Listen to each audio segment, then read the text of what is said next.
querida aluna, aqui é o professor Fábio de volta para dar aquela super dica, mais uma dica aqui para quem for fazer a prova do vestibular da UEA, que vai ser feita no próximo final de semana. Então, eu estou aqui com mais um assunto constante do edital 2020, que é a parte de magnetismo, polos inseparáveis e o campo magnético. Eu fiz um esforço danado para fazer um resumo para caber nesse tempinho que a gente tem aqui nessas dicas aqui. Então, o que acontece? O magnetismo, ele é caracterizado por uma pedra que tem propriedades de atrair metal, que é a magnetita, né? Hoje a gente praticamente não usa mais esse tipo de pedra. Os ímãs hoje em dia são todos artificiais, eles são construídos, né? E aí o que acontece? Os ímãs são eles que simbolizam o magnetismo. Falando em magnetismo, tu já lembra dos ímãs. Mas o que faz com que esses ímãs tenham essa característica especial, de modo que eles acabem representando um assunto tão importante aqui na física? É o fato deles possuírem essa característica de atrair alguns tipos de metal, né? Então o que acontece? O ímã, essa magnetita, ela foi a primeira vez que ela foi aplicada em alguma coisa, uma das primeiras formas de aplicação foi por orientação, né? Para orientação. E aí o que acontece? Foi notado, né, que essa pedra, com uma forma mais ou menos de uma colher, né, tipo uma régua, né, uma colher, quando ela era amarrada pelo centro de gravidade dela, e fosse deixada livre para girar, ela sempre se alinhava numa direção mais ou menos ali perpendicular ao movimento o movimento de Sol nascer ao pôr do Sol. Ou seja, o Sol nasce no leste e se põe no oeste. Esse movimento, ele era quase que perpendicular ao alinhamento dessa pedra. E por isso que foi um dos motivos também, foi batizado os dois polos dos dois lados de norte e de sul, porque ela apontava para o norte, uma extremidade apontava para o norte e outra apontava para o sul, né? Mas isso é histórico. O que interessa para nós aqui é o que está no edital. E o que tem no edital? Polos inseparáveis. Esses polos inseparáveis, eles estão dentro dos princípios do magnetismo. Falo mais princípio do magnetismo, eu já vi princípio em algum lugar. Sim. Na eletrostática, existe lá princípios da eletrostática, que são regras que são seguidas até o final da eletricidade, até o final de tudo ali do livro de terceiro ano, que é o princípio da atração e repulsão e o princípio da conservação da carga elétrica. Aqui eu tenho dois princípios importantes que eu tenho que levar em consideração aqui no magnetismo. Um é o atração e repulsão, que é uma ideia parecida ao atração e repulsão lá da eletrostática. Enquanto lá na eletrostática, cargas de mesmo sinal se repelem, cargas de sinais diferentes se atraem, aqui polos de mesmo nome vão se repelir e polos de nomes diferentes vão se atrair. Ou seja, o norte atrai o sul e o norte repele o norte, da mesma forma que o sul repele também o sul, tá? O segundo é o princípio da inseparabilidade dos polos de um ímã. Toda a prova praticamente da UEA eu vejo esse tipo de coisa aqui. Não tem como você separar os polos de um ímã. Quando a gente está na eletricidade, existe lá o dipolo elétrico, uma carga positiva e uma negativa, por exemplo. Você consegue separar esses polos. Você consegue ter monopolos elétricos. Só que aqui no magnetismo, o ímã propriamente dito, ele não tem condições de ter os dois polos dele separados. Não existe monopolo magnético.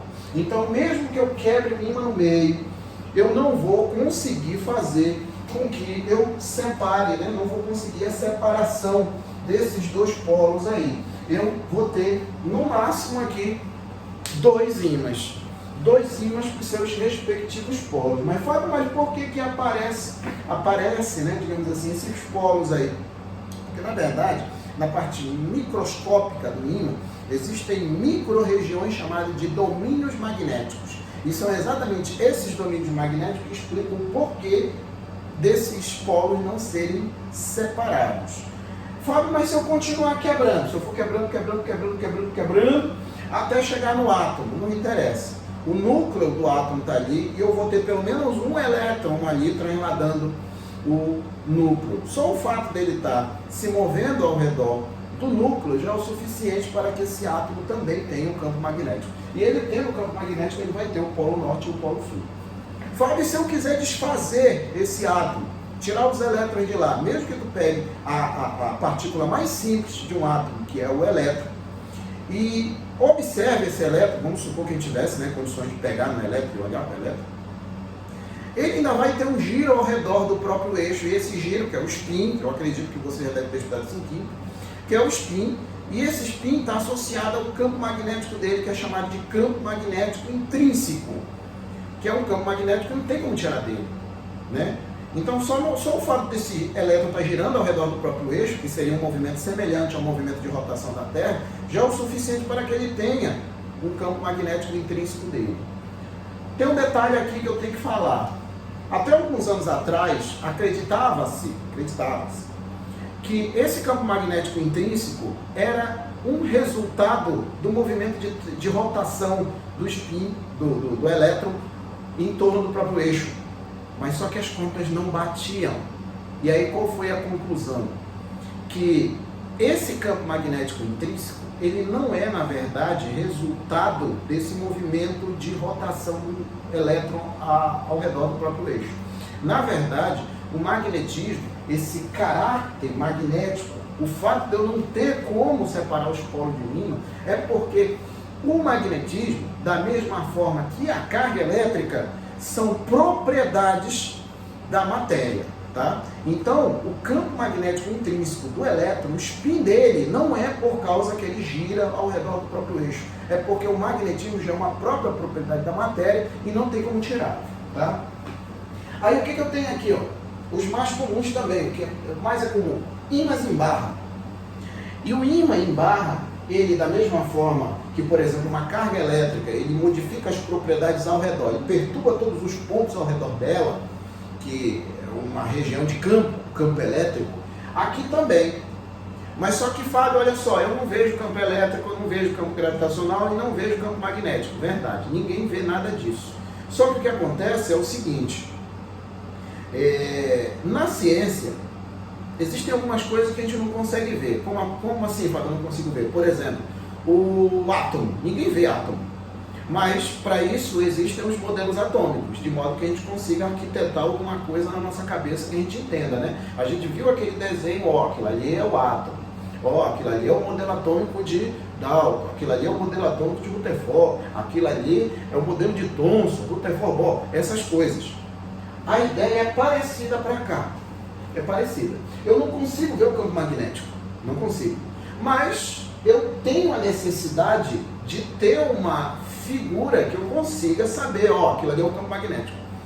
E aquilo que representa o campo magnético, que é uma entidade invisível, são as linhas de indução do campo magnético. São exatamente essas linhas aqui que muita gente confunde as coisas.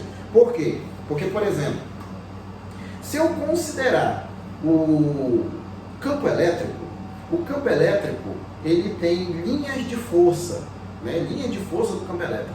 Essas linhas de força, elas têm início e fim. Quando eu tenho, por exemplo, um dipolo elétrico, eu tenho início e fim. O início é a carga positiva e o fim é a carga negativa. A linha de força sai da carga positiva, que o campo elétrico é de afastamento, e chegam na carga negativa, que é o campo elétrico de aproximação. Ou seja, tem início e fim. Isso aqui não acontece. Porque muitas vezes eu pergunto na sala, para onde vão as linhas de indução? Vão de onde para onde? O cara, é do norte para o sul. Cuidado, tá? Porque o ímã, diferentemente das cargas, ele tem a parte de fora e a parte de dentro. Como assim, Fábio, a parte de dentro? A parte de dentro dele. A parte de dentro dele, tá? Então, essas linhas de indução, elas não têm início e nem fim. Elas são fechadas. Elas são, digamos assim, circulares, que na verdade seria um círculo, né? Elas são fechadas, né? Elas simplesmente passam por dentro do ímã. Mas, Fábio, ninguém nunca me avisou isso, mas eu estou avisando agora. Depois não vem dizer que eu não avisei. As linhas de indução, elas são fechadas, elas não têm início e nem fim. Elas simplesmente passam por dentro do ímã, sendo que do lado de fora do ímã elas vão do norte para o sul. E do lado de dentro do ímã, elas vão do sul para o norte. Então tome cuidado com isso, tá? As linhas de indução do campo magnético, principalmente quando a questão se refere ao ímã em barra, elas são fechadas. Na verdade, elas sempre vão ser fechadas. Mas aqui eu estou chamando a atenção exclusivamente para ímãs em barra, porque é o que é mais comum que a gente vê, tá? Outra situação que muitas vezes aparece é o fato do ímã ser representado por uma seta. Quando o ímã é representado por uma seta, a cabeça da seta sempre é o polo norte. Como assim, Fábio, sempre é o polo norte? É o seguinte, é só olhar a linha de indução. Se eu for olhar a linha de indução, elas saem daqui do norte, entram aqui no sul, passam por dentro do ímã, saem do norte, entra pelo sul, passam por dentro do ímã. E se eu for olhar dentro do ímã, eu tenho várias linhas de indução horizontal, de acordo com o desenho, horizontal da esquerda para a direita. Se eu pegar todas essas linhas de indução, todas, e colocar como uma espécie, né? Uma espécie de resultante, eu posso muito bem exemplificar, né? Representar essas linhas, esse total de linhas, por uma seta. E aí o que acontece? Muitas vezes o ímã em barra é representado por uma seta. Por uma seta. E a questão não fala nada não, tá? É você que tem que saber que a cabeça da seta sempre é o norte. Porque a cabeça da seta aqui, ó, ela está no norte. A cabeça da seta sempre vai ser o norte. Então, recapitulando, o campo magnético de um ímã em barra, do lado de fora, ele vai do norte para o sul, e do lado de dentro, ele vai do sul para o norte. Porque as linhas de indução do campo magnético, elas são fechadas. Elas não têm início e nem fim, diferentemente do campo elétrico, que tem início e fim. E o fato dessas linhas serem fechadas é um dos motivos também que justifica o fato de não ter como separar os polos do ímã. Não tem como, porque as linhas do campo, elas são fechadas, não tem início nem fim. Então não tem essa, eu vou quebrar o ímã no meio, então eu vou ficar só com o norte. Aí eu teria um início, né? Mas aí ia se contradizer em relação às linhas fechadas. Ou seja, não tem como separar os polos de um ímã. Outra coisa que eu tenho aqui é o vetor campo magnético. O vetor campo magnético, Fábio, mas essas linhas vermelhas não é o campo magnético, não? É as linhas de indução. O que seriam as linhas de indução? Elas servem para você arquitetar alguma coisa, para você visualizar o campo magnético. E o vetor campo magnético? O vetor campo magnético é outra coisa, é um vetor.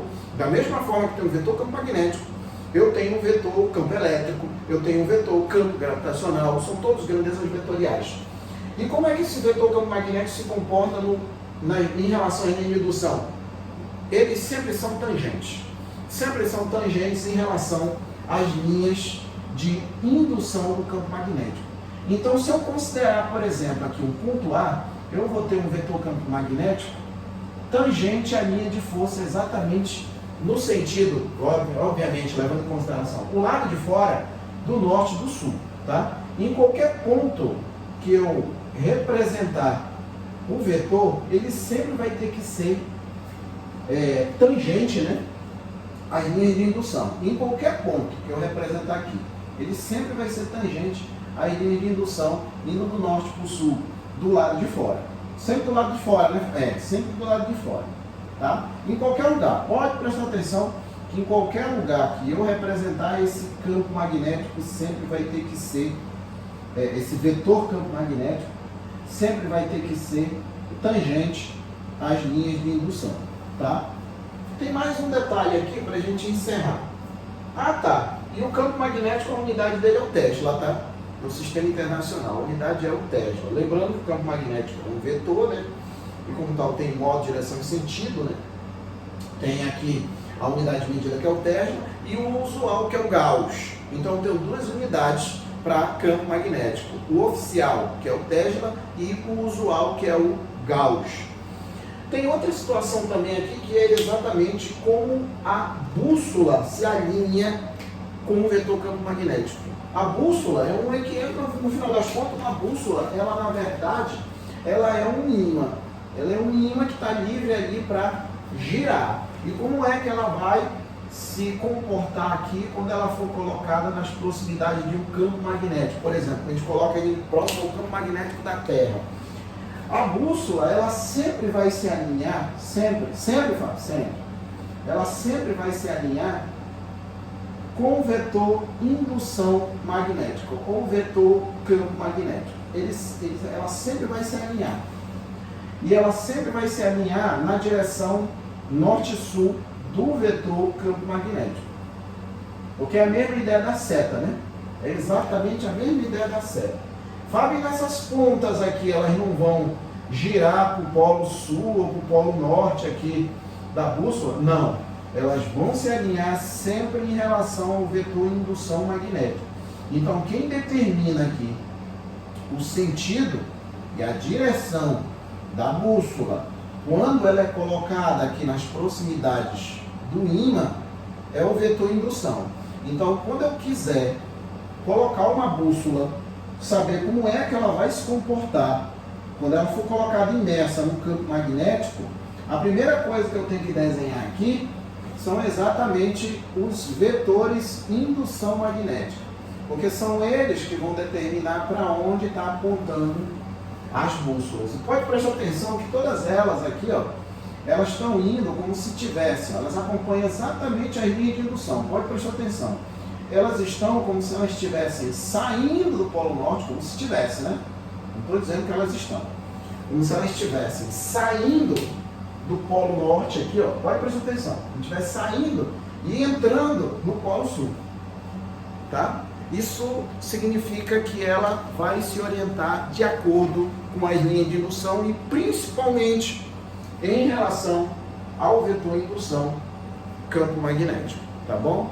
Então isso aí foi mais uma dica, o que de tudo que eu falei nesses quase 17 minutos, tudo que eu falei, o mais importante de tudo, deixa eu até destacar aqui, que todo ano a gente vê aqui com relação a ímãs, é isso aqui, ó. É impossível separar os polos de um ímã. Então, desse tempo que você ficou até agora assistindo, a única coisa que eu tenho que enfatizar, falar que você não pode esquecer, é que não tem como separar os polos de um ímã, tá bom? Então é isso aí, essa seria mais uma dica aí, de acordo aí com o edital da UEA. Espero ter contribuído no conhecimento de vocês, contribuído para vocês consigam fazer uma boa prova no próximo final de semana. Se você gostou da iniciativa, curte o vídeo aí, tá? Pode comentar, pode sugerir algum outro assunto aí que seja do seu desejo, né, da sua vontade, que a gente estuda a possibilidade de postar aqui. Mas por enquanto a gente está levando essas dicas aí até o dia da prova, tá bom? Então, forte abraço, fique com Deus e até mais. Tchau!